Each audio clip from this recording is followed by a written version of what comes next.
La red de arrastre subió desde las profundidades del Golfo de México aquella tarde de julio, y lo que apareció entre los tiburones cambiaría para siempre todo lo que creíamos saber sobre el océano. Algo se movía dentro de la malla con una gracia imposible. Algo nos miraba con ojos demasiado humanos para ser un animal, pero demasiado salvajes para ser uno de nosotros. Mi nombre es Marcus Webb, tengo 34 años y soy capitán del Southern Cross, un barco pesquero que opera desde Port Aransas, Texas.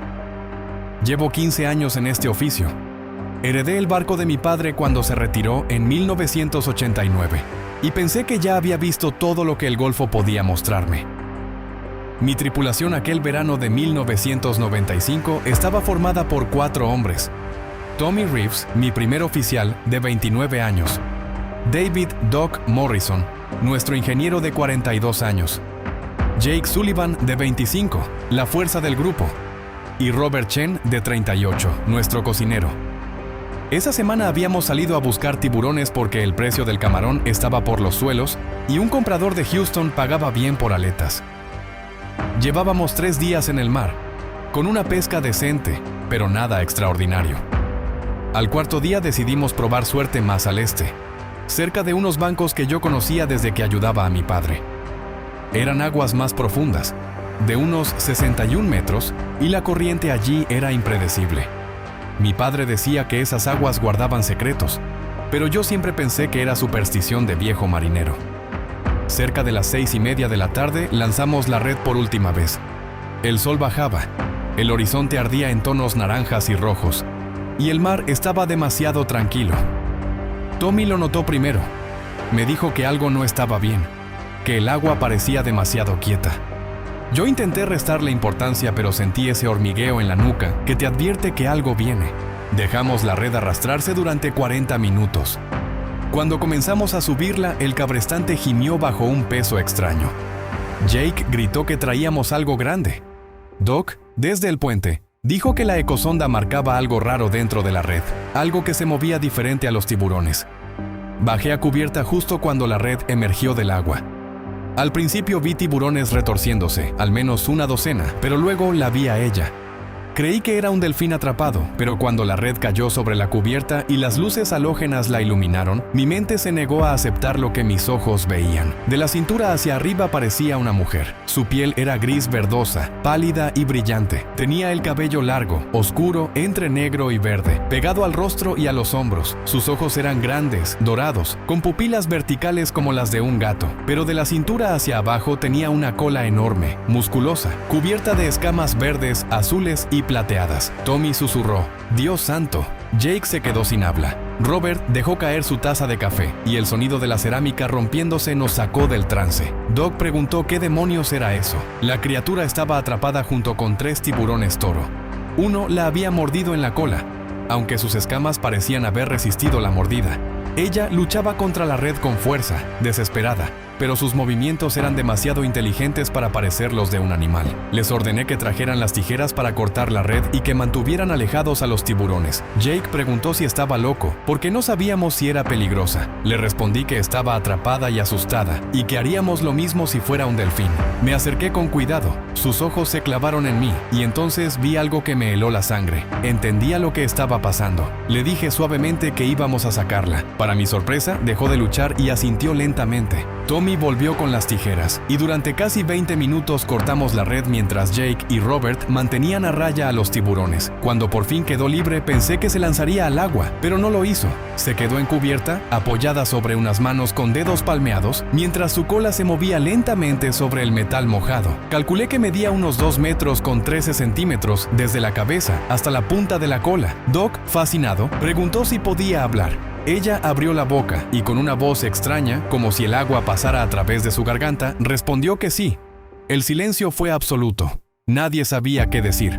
Yo había oído historias de sirenas toda mi vida, pero eran solo cuentos de marineros. Entonces ella dijo que se llamaba Nerissa y que había esperado mucho tiempo para hablar. Tommy le preguntó cuánto tiempo llevaba allá abajo. Ella miró hacia el océano y respondió, «Toda mi vida, 93 años». Robert preguntó si había otros como ella. Nerissa bajó la mirada y dijo que ya no, que alguna vez fueron pocos, pero ahora solo quedaba ella. El último ser como ella lo había visto hacía 30 años. Había una soledad terrible en su voz. Jake preguntó cómo habíamos logrado atraparlas y pescábamos allí todo el tiempo. Ella explicó que estaba cazando tiburones, que uno entró en la red y ella lo siguió demasiado cerca. Dijo que los cazaba por alimento y también por protección, porque su olor mantenía alejadas a otras cosas. Cuando le pregunté qué otras cosas, sus ojos se oscurecieron. Dijo que el océano guarda secretos que es mejor no conocer. Entonces, explicó la verdadera razón por la que se había dejado atrapar. Necesitaba advertirnos sobre los buzos desaparecidos en el Golfo durante los últimos 3 años. Yo sabía de qué hablaba. 6 buzos habían desaparecido en una zona de unos 80 kilómetros cuadrados. Las autoridades lo habían llamado accidente, corrientes fuertes o fallas de equipo, pero 6 desapariciones en 3 años era demasiado. Nerissa dijo que sabía la verdad y que si no hacíamos algo, más personas desaparecerían. Dijo que los responsables eran criaturas de las profundidades, seres a los que en las viejas lenguas del mar llamaban Abysinat, los que vienen del abismo. Eran parecidos a ella, pero más antiguos, más fuertes y sin compasión. Vivían donde no llega la luz y estaban recolectando humanos, no cazándolos por comida. Doc preguntó para qué los recolectaban. Nerissa explicó que los llevaban a las fosas para estudiarlos, pero los humanos no podían sobrevivir a esas profundidades. La presión los aplastaba rápidamente. Nos contó que vio cómo se llevaban a 4 de los 6 buzos. Del resto encontró señales después. Marcas en los arrecifes, patrones que ella reconocía. Jake le preguntó por qué no los detuvo. Nerissa dijo que lo intentó una vez, con una buza llamada Sarah Chen, en diciembre de 1992. Intentó interponerse, pero uno de los Abysinat la golpeó. Le rompió 2 costillas y la dejó inconsciente. Cuando despertó, la mujer ya no estaba. Luego nos mostró cicatrices plateadas en el costado. Dijo que sanaba rápido en el agua, pero que el dolor duró semanas. Le pregunté por qué no se había ido a otro lugar. Respondió que ese era su territorio desde hacía 70 años y que alguien tenía que advertirnos. Antes, los Abysinat solo tomaban buzos solitarios en aguas profundas. Ahora se acercaban más a la costa. Le pedí detalles. Nerissa dijo que no eran malvados como los humanos entienden el mal. Eran ajenos, distintos. Para ellos, tomar a un humano era como para nosotros atrapar un tiburón para estudiarlo. No veían la conciencia de la misma forma. Tommy le pidió que los describiera. Ella se estremeció. Dijo que tenían torsos largos y delgados, brazos demasiado extensos, articulaciones extrañas, manos con garras reales, rostros casi humanos, ojos completamente negros y bocas llenas de demasiados dientes. El más pequeño medía alrededor de 2 metros con 44 centímetros. El más grande, unos 3 metros con 35 centímetros. Eran densos, fuertes y podían romper huesos con un solo golpe. Luego le pregunté por el último buzo desaparecido, Michael Torres. Nerissa dijo que lo vio, pero también vio algo peor. Los Abysinat se estaban comunicando entre ellos. Antes actuaban solos, pero ahora se coordinaban. Y además vio huevos. Dijo que había una cueva submarina a unos 64 kilómetros de allí, a 91 metros de profundidad, con quizá 20 huevos o más. Si eclosionaban, en 10 años esas aguas serían peligrosas para cualquier humano que entrara. El viento golpeó el barco en ese momento, como si el mar mismo confirmara la gravedad de sus palabras. Le pregunté qué esperaba que hiciéramos. No podíamos llamar a la guardia costera y decir que había criaturas del abismo cazando buzos. Ella dijo que no necesitábamos pelear, sino ahuyentarlos. Odiaban la luz intensa, ciertos sonidos de alta frecuencia y algunos campos naturales emitidos por formaciones rocosas o minerales. Doc sugirió que podían ser campos electromagnéticos, porque los tiburones son sensibles a ellos. Nerissa confirmó que los Abysinat eran aún más sensibles. Entonces entendimos que necesitábamos pruebas. No bastaba con advertir. Si queríamos que las autoridades cerraran esas zonas, debíamos documentar lo que ocurría. Doc propuso obtener fotos y video. Nerissa aceptó guiarnos hasta la cueva y mostrarnos los huevos, pero a cambio pidió que no la entregáramos a científicos ni autoridades como si fuera un espécimen. Ella no quería terminar en un tanque, estudiada como un experimento. Le prometimos que intentaríamos protegerla. Era un riesgo enorme, pero si no hacíamos nada, más personas morirían. Organizamos un plan. Doc tenía una Sony Handycam con carcasa de buceo. Regresaríamos al puerto, descansaríamos unas horas, alquilaríamos equipo de buceo en Port Aransas y volveríamos a salir esa misma tarde. Nerissa seguiría el barco bajo la superficie y emergería cuando llegáramos a las coordenadas. Antes de volver al agua, Doc le pidió grabarla durante un par de minutos como prueba. Ella aceptó, aunque con incomodidad. Cuando terminó, dijo algo que me partió el alma. Estoy sola, eso es lo que soy, la última de mi tipo. Le prometí que haríamos todo lo posible. Entonces se arrastró hasta la borda, se impulsó y cayó al agua casi sin salpicar. Bajo la superficie apareció un resplandor bioluminiscente que dibujó su silueta como un fantasma de luz. Nadó unos metros hacia abajo. Luego volvió a emerger junto al barco. Sonrió apenas y dijo: «Mañana, no fallen». Después desapareció en la oscuridad. Permanecimos en silencio un largo rato. Jake preguntó si alguien más sentía que acababa de cambiar toda su realidad. Le respondí que sí, todos. Pusimos rumbo a Port Aransas. El sol comenzó a salir alrededor de las 5:30, pintando el cielo de rosa y oro. Normalmente amaba los amaneceres en el océano, pero esa mañana solo podía pensar en lo que había bajo esa superficie hermosa. Las criaturas, los buzos desaparecidos y los huevos esperando eclosionar. Llegamos al puerto poco después de las 6:30. Todo parecía normal. Otros barcos preparándose, pescadores hablando, negocios abriendo. Atracamos en nuestro lugar habitual, el espacio 17 del muelle Anderson. Un pescador vecino nos preguntó cómo nos había ido.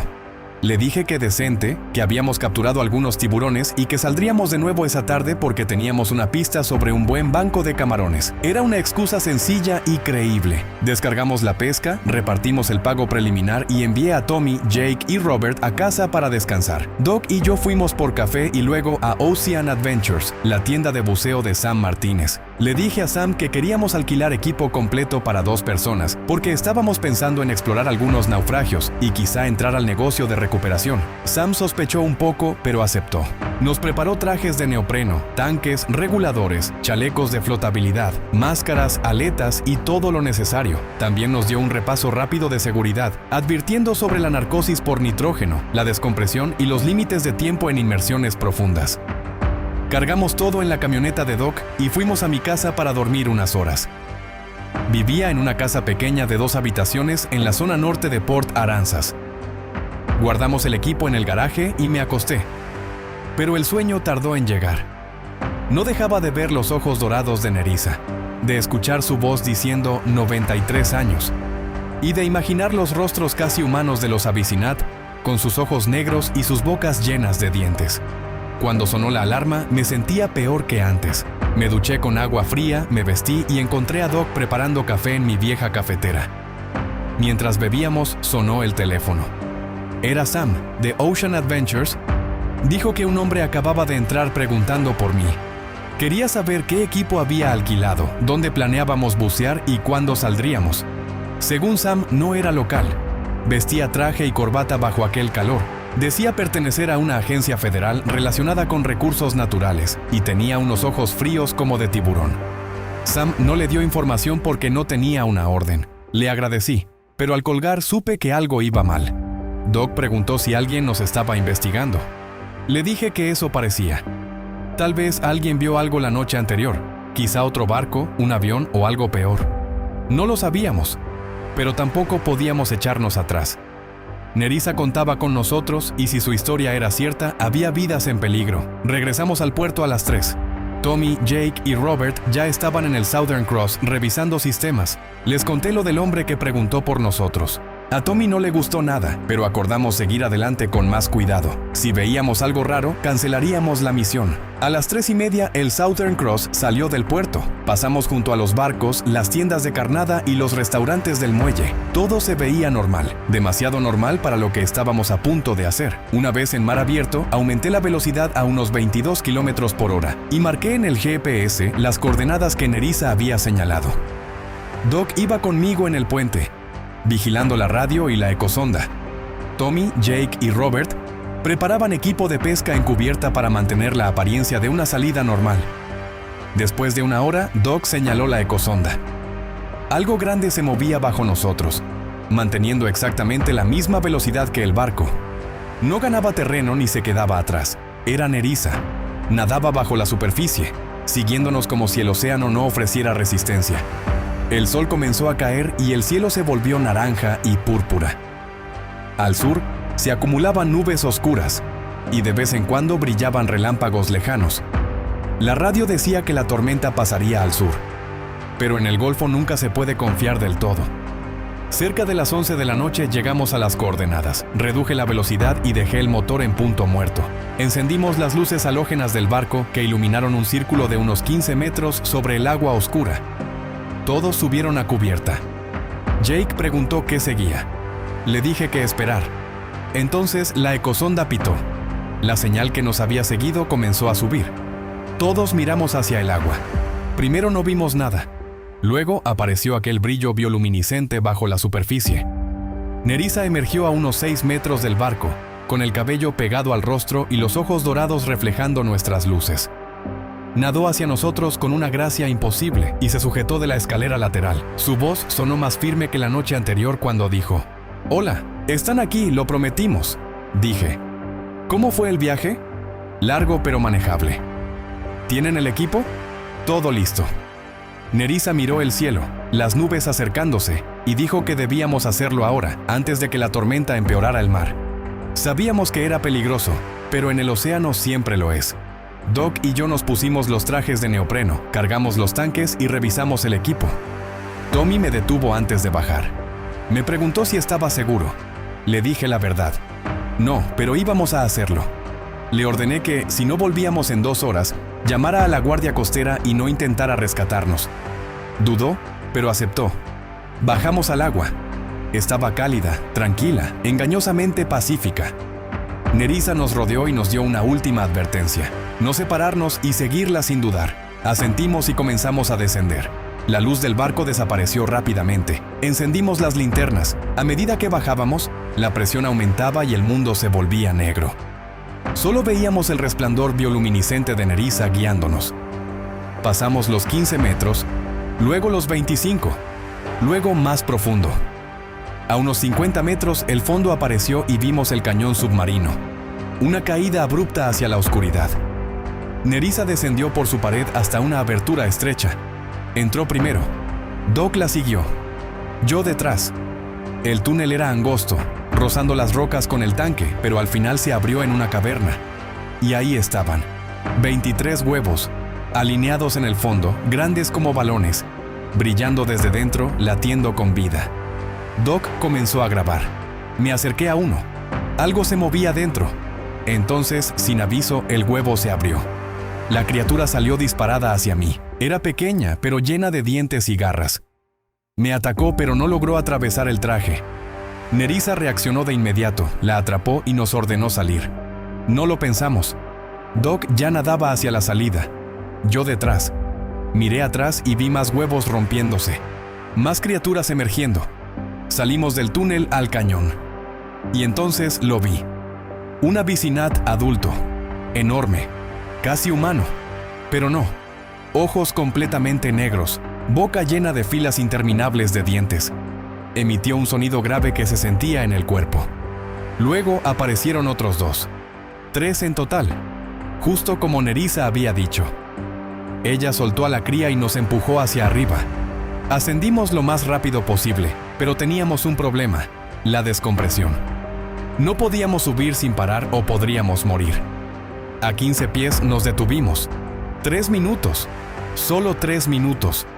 Pero abajo, las criaturas comenzaron a rodearnos. Nos estaban cazando. Nerissa nos indicó subir ya. Doc dudó, pero entendimos. Era elegir entre morir por descompresión o ser atrapados. Subimos. Las criaturas se lanzaron tras nosotros. Una alcanzó mi pierna, pero Nerissa la desvió. Otra atacó a Doc, quien la golpeó con su linterna.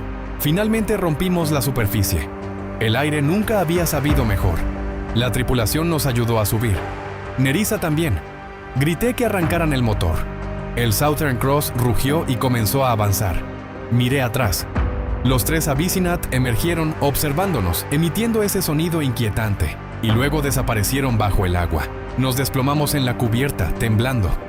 Doc revisó la cámara. Funcionaba. Teníamos todo: los huevos, la cueva, las criaturas. Lo logramos. Regresamos al puerto al amanecer. Nadie sabía lo que acabábamos de vivir. Doc y yo llevamos la grabación al Dr. Chen, un viejo contacto experto en oceanografía. Vio el material una y otra vez. Dijo lo inevitable. Esto cambiaría todo. En cuestión de días, científicos, autoridades y expertos llegaron. Se creó una zona protegida. Se estudiaron las criaturas con cuidado. Los huevos comenzaron a eclosionar bajo supervisión. Los Abysinat dejaron de atacar cuando comprendieron que los humanos no sobrevivían a las profundidades. No eran maldad. Era desconocimiento. Nerissa aceptó colaborar, pero bajo sus reglas. No como experimento, sino como aliada. Se convirtió en un puente entre dos mundos. La historia salió a la luz. Se volvió noticia mundial. Pero nosotros rechazamos fama y dinero. No era eso lo importante. Lo importante era lo que habíamos descubierto y lo que habíamos decidido hacer con ello. Hoy, un año después, el océano ya no se siente vacío. Sabemos que no estamos solos. A veces, cuando navegamos lejos de la costa, veo un brillo bajo el agua y sé que es Nerissa vigilando. Los Abysinat ahora son protegidos. Los científicos los estudian con respeto. Y Nerissa ya no está sola. Creo que eso es lo más importante. No el descubrimiento, no la ciencia, sino que alguien que vivió 93 años en soledad finalmente encontró conexión. El océano guarda secretos. Y cuando decide revelarlos, depende de nosotros elegir qué hacer. Nosotros elegimos proteger, comprender y respetar. Y es una promesa que pienso cumplir el resto de mi vida.